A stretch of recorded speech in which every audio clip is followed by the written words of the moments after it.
signs of growing anger by residents against crime in South Africa. Joining me now to talk to these issues are the program manager at the African Policing Civilian Oversight, Themba Masuku Forum. That's the forum there. And we've got also the Weekend Argus reporter, Velani Ludidi, as well as Dr. Simon Howell, a research associate at the University of Cape Town's Center for Criminology. You're a part of the conversation tonight on Twitter at Newzroom 405, or otherwise you can send us your WhatsApp message on 072-110-5584. Gentlemen, good evening and thank you for your time. Good to have you with us tonight here on In Focus. But Masuku, let me begin with you. I mean, violence and crime prevention has been a priority topic for South Africa, I guess, since 1994, if you think about it. Why has the state failed to deliver on one of the key strategic priorities that government agreed to address, which is to ensure that all people in South Africa are safe and feeling safe? Good evening, Thabo, and to your viewers of Newzroom Afrika. And thank you for inviting us. The issue of crime and violence is not a new issue. It's an issue that you correctly say that we inherited the issues pre-1994. But the strategies that have been put in place have not successfully dealt with the problem decisively. Remember, in 1998, there was a national crime prevention strategy, a very good strategy that was put in place. Basically, it was around galvanizing the whole of community. It was not only community, but government departments were required to play a very important role in dealing with issues of violence and crime. Because remember, the recognition then was that the law enforcement generally do not deal with the underlying issues that cause crime. So what was very important was to pull in other key stakeholders in the state and non-state actors to play a role in dealing with crime. One of the primary issues, for example, was strengthening of the criminal justice system. That is very important in crime prevention, because what it does is that it builds confidence. If the criminal justice system is functioning properly, it provides confidence that people that are perpetrating crime are most likely to be arrested because the system is working. We've seen a number of challenges in the functioning of criminal justice institutions.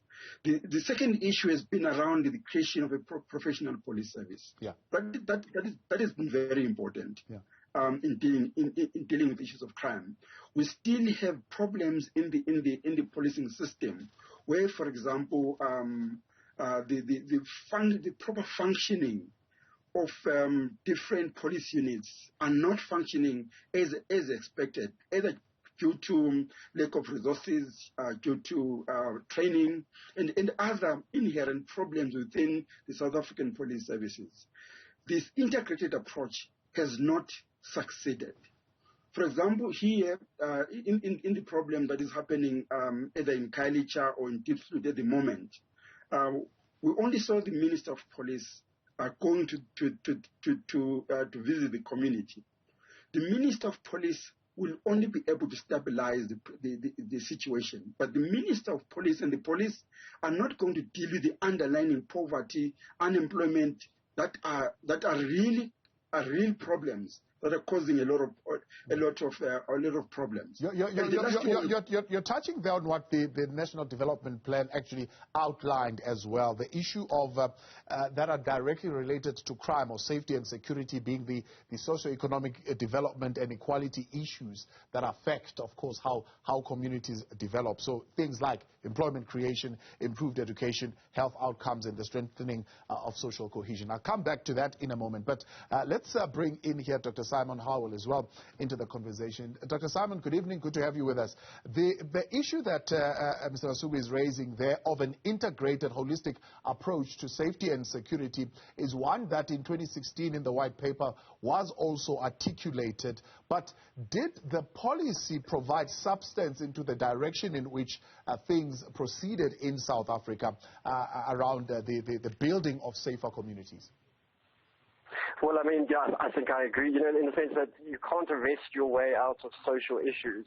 And while the National Development Plan and other strategies and documents have enabled a more holistic approach to policing in South Africa, I think we failed to see that in a number of ways. And, we failed to see it in terms of cooperation between government departments. We failed to see it in, the strategic linking of various departments of various organizations so as to effectively deal with criminal justice issues. I mean, if you think of the criminal justice system itself, there's a lot of disparity there and a lot of issues that continue to undermine both the operational obligations of SAPS itself and, dealing with crime more broadly. So ultimately, I think, we've missed a big opportunity here because, the strategy documents provided the groundwork for how to deal with these things more effectively.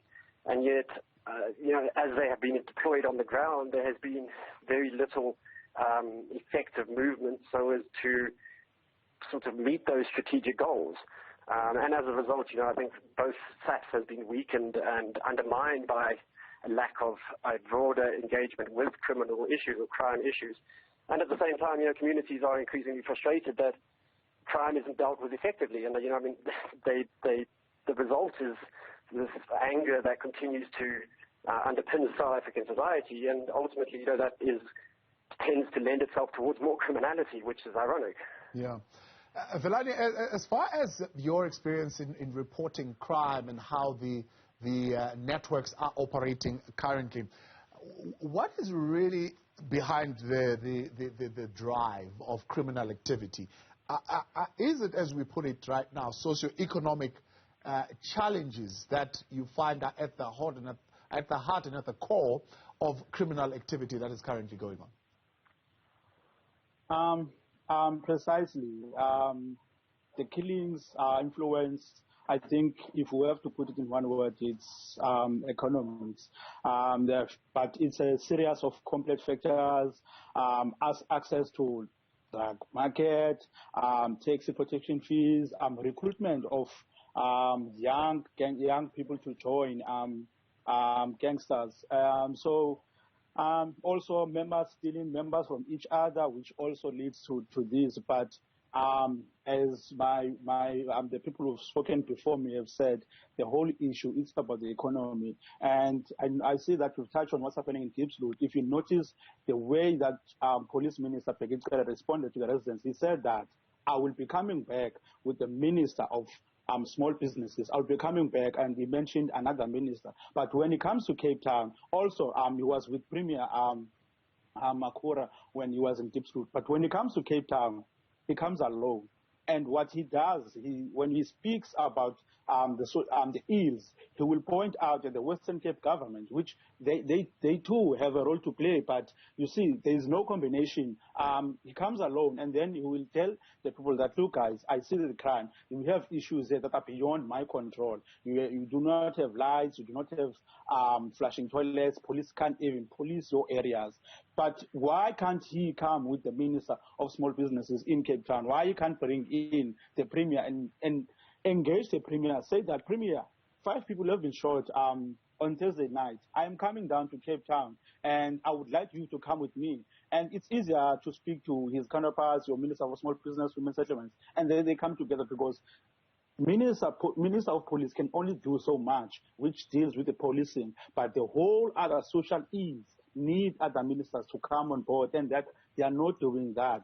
And that's why I always say that there's no political will to solve the crime in Cape Town. Maybe we have big people who are also into this that are benefiting. That's why there is no will to kind of fight crime in Cape Town that is happening. I mean, in less than 24 hours, we had 2 shootings that took the lives of 6 people. That is not acceptable. It should be something that is dealt at the higher level in terms of security, and also our intelligence is sleeping. I mean, we have no information on those people who are being killed. We have to use maybe, let's say, our sources to find, okay, there was one person maybe who's alleged to be a gangsters, and then others were just there at the wrong time, at the wrong place. So our intelligence is not also helping, and it speaks to what Mr. Masuku has said, that the police, the criminal justice system, the police system, it's actually not working. And another thing is that we as citizens of this country cannot rate the police. If we cannot say, if we can have maybe something where we can rate and say, I was offered a service at the police station, and I think based on my experience, I can rate the police on 1, 2, 3, or maybe let's say 5 stars, so that the minister can have a proper feedback to see that, look, this is how the police are doing. This is how the community is responding. The only time the Minister of Police gets feedback from the people is when it goes to this Imbizo, when there is those killings. So there's a lot that needs to be done. And unfortunately, the plans are there. The NDP provides direction, but they are not implementing that. Interesting that you raised it, and we're going to come back to it in a moment, because part of what the white paper on policing suggested is, of course, that enabling legislation that allows for civilian oversight to be able to really hold police accountable. We are, of course, looking at the approach that we are currently taking into dealing with crime. Tell you that the experience of crime in South Africa, reports are saying, dropped over the 2020-2021 period. Now, you will know that that was the time when we were, of course, going through the pandemic worldwide. However, we are seeing now, as we are seeing reports here, 6 people being killed in just a space of a week. And today, the people of Diepsloot also up in arms, saying they've seen a rise in a number of criminal activity there. So we are interrogating this and going a little bit further. But Masuku, you're saying there is policy in place. Now we know what policy is. Policy states the intention of the institution. And this time around, the institution is broader than just one department. The institution is government as a whole that is making a commitment to say we will take an integrated approach to dealing with safety and security. Now that we are seeing that policy is not guiding the decisions that are being made, what is it that society needs to do, civilians need to do, to be able to hold these institutions to account? Exactly what they're doing now is exactly what they're supposed to be doing, to call on the government to provide safety and security. The issue, Thabo, that I just want to touch on is that the issue of safety requires leadership at a government level. Government needs to provide important leadership, because it is the only institution that can galvanize other sectors to play a critical role. So when we talk about integrated approach, we're talking about the Department of Housing, for example. I'm just using that as an example. That its approach to the work that it does, it also has a prism of safety in it. So when houses are being built, there's a safety element to it. When the Department of Roads build roads, there's a safety element to it. So an integrated approach will allow for that, so that even the budget that the governments have obligates certain percentages of that to talk to safety issues. The problem is that is not there. Government departments that are outside of the security sector, their budget do not speak to that. So the extent to which they're able to integrate safety issues is not there. So the only thing that government unfortunately responds to is when it's like what is happening in Diepsloot, when things start burning. Then you begin to see a response from government. So the problem is that we are not proactive in our dealing with issues of safety and security. We are reactive. We react every time, and then we make promises. So the knee-jerk reaction is not allowing us to plan properly, both from a development point of view, but also from a leadership and strategic point of view, because the underlying issues are known in this country. Every minister in government or every politician knows what is causing crime and violence. It's not a new thing. we know that the factors that are really driving crime and violence are economic factors, social factors. And that is where we need to be concentrating on in addressing those underlying factors, because it becomes a policing issue. Police become overwhelmed because when things start burning, the response is from the police. But those issues that are underlying are not policing issues. That is, I think, where we are failing as a country, that we are not dealing aggressively. We're not changing the way that will enable, for example, the issues of unemployment to be dealt with, the growth of small businesses, development in communities. I mean, if you go to Diepsloot, the area is inhabitable. No person should be living in the kind of... So, I mean, what I'm hearing you say is that then the vision of the South African Police Service is obsolete. Because, I mean, their vision is we modernize, we transform, we bring efficiencies. And you're saying they can modernize all they want, bring in all the latest cars, all the latest technology to surveil and do all sorts of things. If the socio-economic challenges are not dealt with, it's not going to address the crime issue. Well, adding to that, you can also bring the army, bring the military. We saw the military being brought, for example, in the Western Cape to deal with gangsters. All gangsters did was to reform, change the way that they operate, because the underlying factors were not dealt with. So obviously you need modernization of the police. The police have a role in dealing with crime and violence. They have a role, because you need the right equipment, you need training, you need personnel.